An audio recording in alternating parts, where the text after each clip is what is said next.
A new Senate bill would force the Thrift Savings Plan to revamp its international fund to take out companies the Chinese government owns or owns parts of.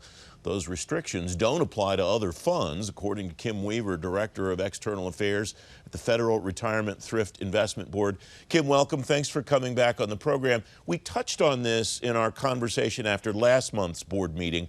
What would the Thrift Savings Plan have to do if Senator Rubio's bill becomes law and the TSP would have to disinvest from the Chinese companies in the I fund? Well, if Senator Rubio has two bills. One of them says we couldn't invest in any company that the PCAOB, the Public Corporation Accounting Oversight Board, can't audit. So that is Hong Kong and China. Hong Kong is in our current I fund, and so we would have to, at the moment, stop offering the I fund because there are no commonly recognized international funds for developed countries that don't include Hong Kong. So that would be the first impact. His second bill would rewrite our board's fiduciary responsibilities. And currently the board operates solely in the interests of the participants, the TSP participants.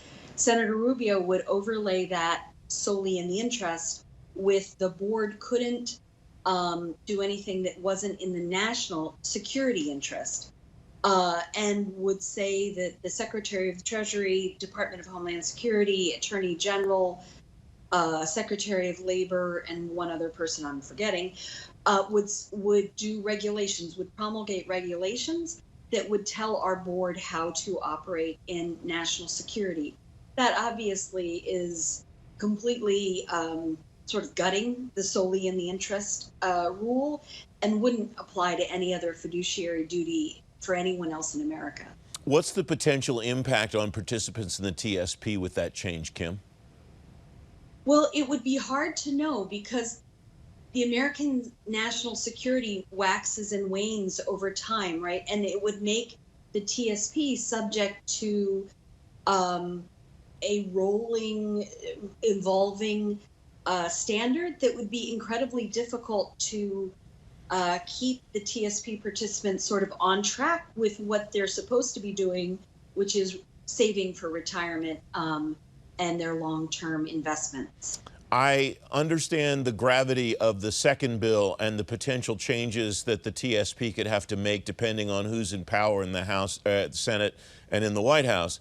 The first one strikes me as potentially more challenging to TSP participants in the short term because so many people have the I fund as part of their portfolios, and the I fund obviously is a component of every single L fund that you offer, if I'm not mistaken.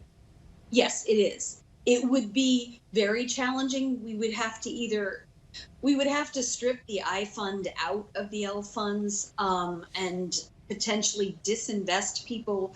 I mean, honestly, we haven't really contemplated the operational difficulties of it because it is so pervasive and so unprecedented. And so, as you point out, there would be significant difficulties and challenges, and it would not be in our participants' best interest. We'll leave that and come back to that as the bills progress in the chamber. You are in the next phase, I see from this month's board meeting notes, of your multi-asset manager project. Where does that stand, Kim? We have now, for our C, S, and F funds, we have given the portion of each of those funds to the new manager, State Street. And so now BlackRock is managing 90% of the C fund and 80% of the S and F funds. We are determining when to do the I fund. That hasn't been scheduled yet, but we were very relieved that everything went smoothly. And both fund managers are now trading on behalf of TSP participants. And we were, as you noted, we reported on it earlier this week with our board members. Is the I fund decision regarding the multi-asset manager project, is that somehow interacting with the legislation we talked about a few moments ago, or are they independent issues? They're independent, but obviously one is informing the other. So the decisions are independent. How you do it is something that we could plan. We are planning. But obviously the multiple bills on the iFund are something we're keeping an eye on. What do we know, if anything, about the fee structure that BlackRock coming into the market will that have any impact on the fee structure? It won't have any appreciable impact. We obviously keep our low cost goal in mind when we're negotiating with fund managers, with any of our contractors.